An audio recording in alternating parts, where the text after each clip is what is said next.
Salut, c'est Olive. Oui, je sais, je suis pas déguisée, mais j'avais pas envie. Donc, comme vous l'avez vu dans le titre, on se retrouve pour une vidéo spéciale Halloween. Alors Halloween c'est les monstres, Halloween c'est la peur, c'est le frisson. Et quand je me suis retrouvée devant ma bibliothèque, j'étais bien embêtée. Parce que j'ai pas de livres qui font peur. Alors autant l'année dernière j'avais pu vous trouver 2 mangas bien sanglants, autant là, je sais pas, 2017 c'était l'année de la douceur, excusez-moi. Donc je ne savais pas quoi faire. Est-ce que je vous parlais de vampires avec Dracula? Est-ce que je vous parlais de zombies? Mais j'avais pas envie d'acheter, parce que j'ai déjà trop acheté, ça suffit. Donc je me suis tournée vers un autre thème. Un thème sanglant, évidemment. Un thème morbide, un thème qui peut faire frissonner. Mais ce ne sont pas des monstres. En tout cas, il n'y a pas de monstres physiquement. Aujourd'hui, mes petits chats, on va parler de meurtre. Ils sont beaux, non? Ils sont beaux. Ils sont tout chauds, ils sont pour vous. Et ils parlent de psychopathes. J'aime pas vraiment les monstres, mais alors les psychopathes, je les aime. Surtout quand c'est bien écrit. On va commencer doucement avec Je ne suis pas un serial killer de Dan Wells aux éditions Pocket.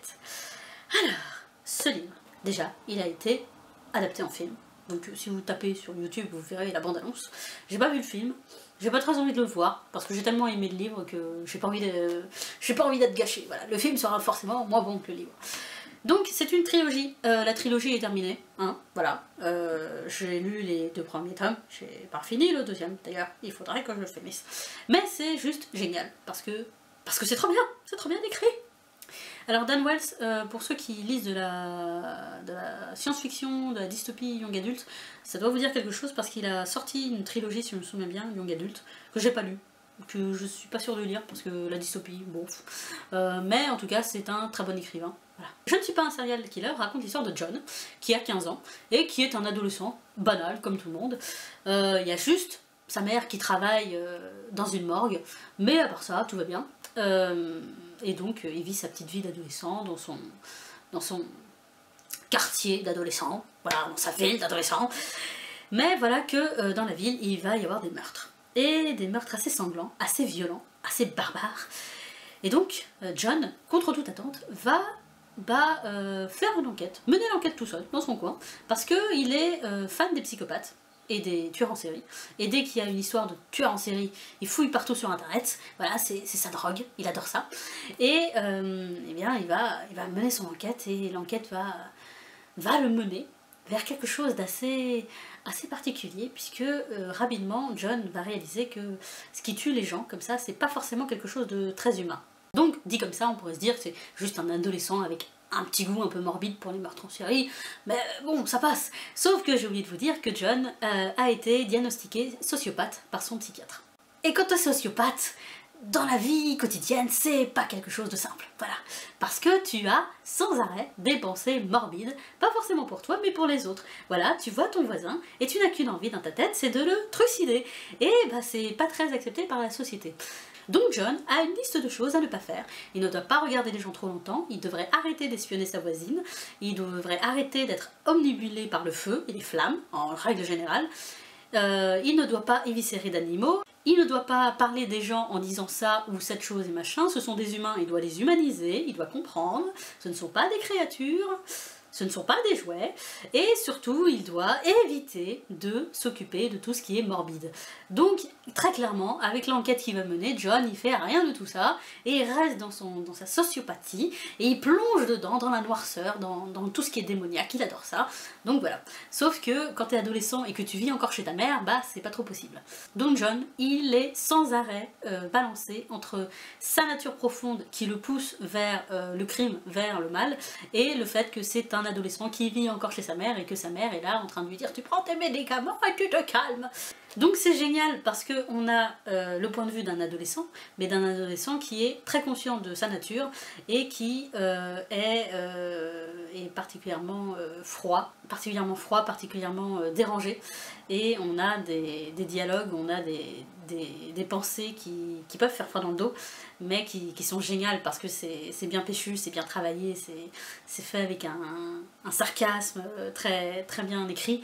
Et moi j'ai particulièrement aimé parce que, vous le savez maintenant, j'aime les psychopathes, donc forcément, voilà, tu me parles d'un adolescent sociopathe, je fonce dessus quoi. Et donc c'est très haletant, c'est une enquête qui est très intéressante, qui peut faire froid dans le dos parce que, encore une fois, le démon qui tue les gens n'est pas quelque chose de très, très normal. Et voilà, John va devoir affronter sa nature profonde, puisque voilà, il va se reconnaître dans ce monstre. Et donc il va y avoir un jeu de miroir avec la créature, avec le tueur en série. Et c'est très intéressant. Et voilà, la fin. Oh la fin, mon Dieu! Donc certes, c'est une enquête policière qui ne peut ne pas faire peur, mais ce qui est très intéressant, c'est de découvrir le cerveau de John et le cerveau du monstre. Et là, sur ce point-là, on n'est pas déçu, parce que voilà, on est dans le cerveau d'un jeune sociopathe qui essaye de se débattre avec sa nature profonde et qui en même temps est sans arrêt attiré, voilà, c'est sa nature, il peut pas faire genre il la connaît pas, voilà, il sait ce qu'il est. Donc voilà, c'est très intéressant de ce point de vue-là, c'est très bien écrit, c'est très drôle, et voilà, c'est bon, voilà, tu mets ton petit plaid, tu lis ça, tu frissonnes gentiment, c'est génial. On reste dans le sanglant et dans le meurtre et dans la torture psychologique avec Syndrome 1866 de Naoyuki Ochiai aux éditions Delcourt, qui sont maintenant devenues les éditions Delcourt Tonkam. C'est une série finie en 10 tomes si je me souviens bien, et c'est génial. Donc quand on voit le titre et la couverture, on ne sait pas trop de quoi ça parle, mais pour vous donner un indice, c'est une adaptation, une libre adaptation de Crime et Châtiment de Dostoïevski. On rencontre le personnage de Miroku, qui est un jeune étudiant qui a déménagé de sa petite campagne et qui vit un peu reclus chez lui. Voilà, il ne va plus en cours, il ne sort plus, il est omnubilé par une pensée. Voilà. Il ne sort plus de chez lui, il ne parle à personne, même à la fac, il n'avait pas vraiment d'amis.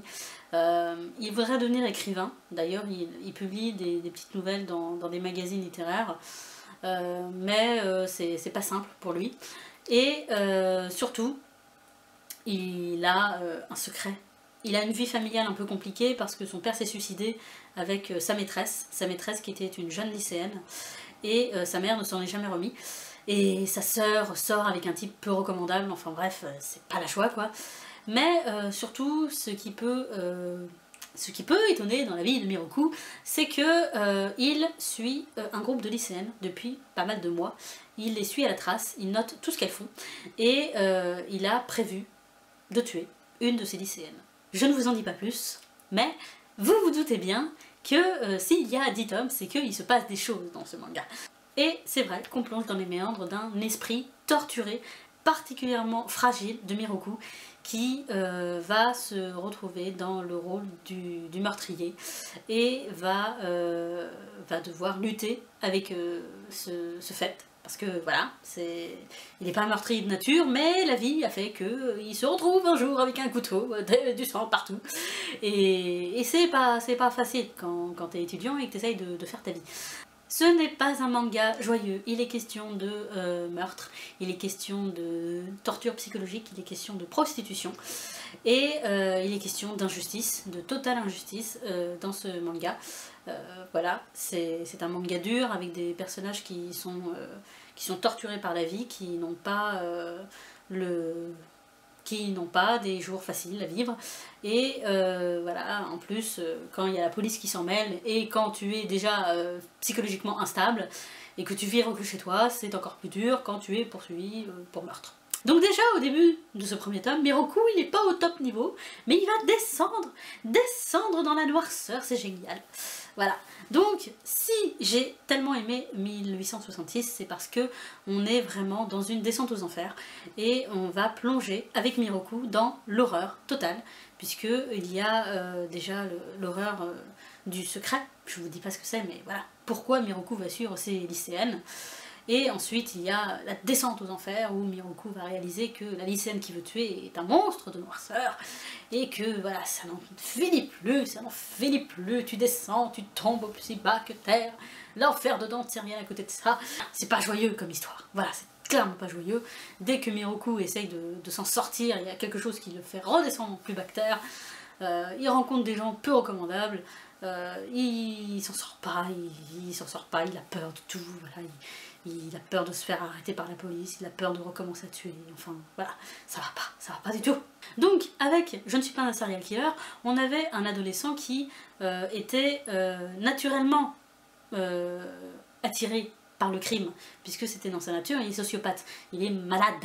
Mais là, on a un jeune étudiant qui va se diriger vers le crime de manière totalement froide, totalement calculée, et voilà, il va se dire je vais tuer cette personne, comme toi tu te dirais je vais acheter du pain. Donc c'est encore plus froid, encore plus glacial, encore plus violent, parce que tu as toute la réflexion de Miroku, qui va préparer son crime de manière totalement pragmatique. Il va tout mettre en place, et une fois que ce sera fait, et bah, il se sentira pas forcément mieux, et le piège va se refermer sur lui, et je l'ai dit, c'est une descente aux enfers qui n'est pas joyeuse, et on a un Miroku qui va souffrir 1000 tourments, et même la fin, c'est pas forcément joyeux non plus. C'est une série qui se lit d'une traite. C'est une série qui suit sa ligne conductrice du début jusqu'à la fin. Il n'y a pas de demi-mesure, il n'y a pas d'essoufflement. On est torturé, on est tendu, constamment tendu, parce que Miroku, lui, est angoissé comme c'est pas permis, et on est angoissé avec lui, puisqu'on est de son point de vue. Donc dès qu'il se passe un truc, ça y est, et ah mon dieu, qu'est-ce qui va se passer, voilà. Même à la fin, quand le dernier tome se termine, on est essoufflé, on n'en peut plus. On n'a qu'une envie, c'est de prendre un verre d'eau et de s'allonger sur le canapé. Ah, c'est trop dur. Et on a des personnages qui sont poussés à l'extrême. On a une tension dramatique qui est poussée à l'extrême aussi, et qui est, je le répète encore une fois, qui se tient tout le long de la série. Et voilà, et c'est trop bien. Et je ne peux que vous le conseiller. Donc si vous avez lu Crime et Châtiment, bah vous reconnaîtrez l'histoire évidemment, et vous verrez cette histoire sous un autre jour, un jour un peu plus moderne, puisque ça se passe à notre époque, mais même s'il s'appelle 1866. Et si vous n'avez pas lu Dostoïevski, bah c'est un bon moyen de se lancer dans ce gros pavé et d'aborder voilà, cette histoire sordide, voilà, sous un nouveau jour, un jour plus japonais. Et juste pour dire, voilà, que j'aime bien les dessins. C'est un dessin réaliste, mais c'est un beau dessin. Moi j'aime bien.